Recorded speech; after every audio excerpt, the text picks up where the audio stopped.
Hallo Garsfontein Geloos familie. Baie welkom by hierdie week se groeigroep inleidingsvideo. Sondag wat verby is, het ons 'n bietjie gesels oor Saul en Samuel en wat se invloed Samuel op Saul gehad het. En dan ook die fokus van die ongehoorsaamheid van Saul en dan die ongehoorsaamheid wat die rede was dat die gees vir Saul verlaat het. Ons lees saam dat 1 Samuel 13 vers 1 tot 10, julle sal sien in julle groeigids, is daar ook ander tekste. Lees dit gerus saam, is opsionele tekste, lees dit ook gerus saam, as jy in jou groeigroep dit wil doen. Kom ons hoor wat staan in 1 Samuel 13 vers 1 tot 10. Saul het al 'n jaar of 2 as koning oor Israel regeer.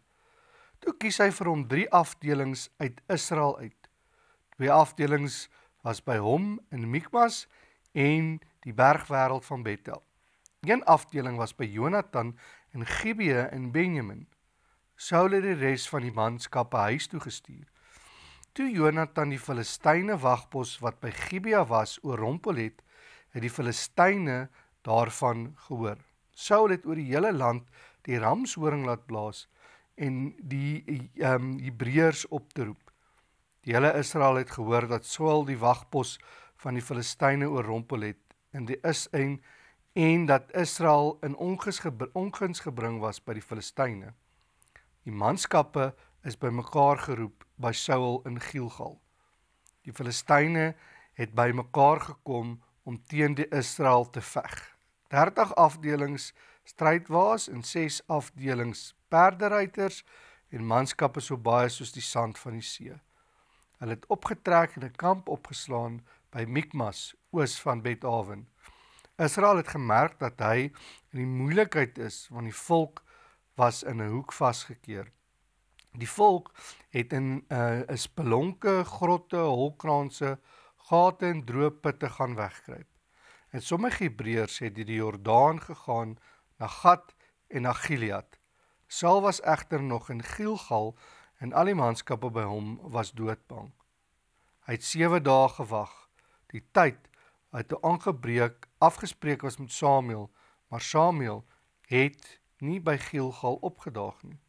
Toe die manskappe wat by Saul was begin dros het, het hy gesê, bring die brandoffer en die maaltydoffer na my toe. Hy het toe self die brandoffer geoffer, en toe gebeur dit. Net toe hy die brandoffer klaar verbrand het, kom Samuel daaraan. Saul het na hom toe uitgegaan om hom te gaan groet. Ons lees net daai gedeelte.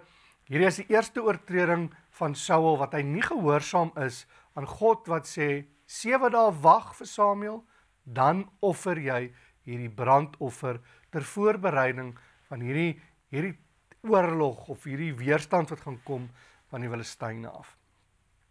Ongehoorsaamheid is 'n wêreldprobleem. Daar is ongehoorsaamheid en daarom is daar wette. Jy moet so vinnig ry, daar's 'n grondwet van daar sekere goed wat jy nie mag doen nie. En wette is so oud soos die mensdom. Die eerste wet sê God vir Adam en Eva, julle mag nie van daai boom eet nie.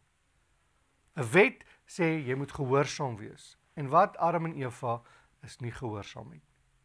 Gehoorsaamheid gaan daaroor om te luister wat God sê. Want ons moet onthou, God weet beter as ons wat goed is vir onsself.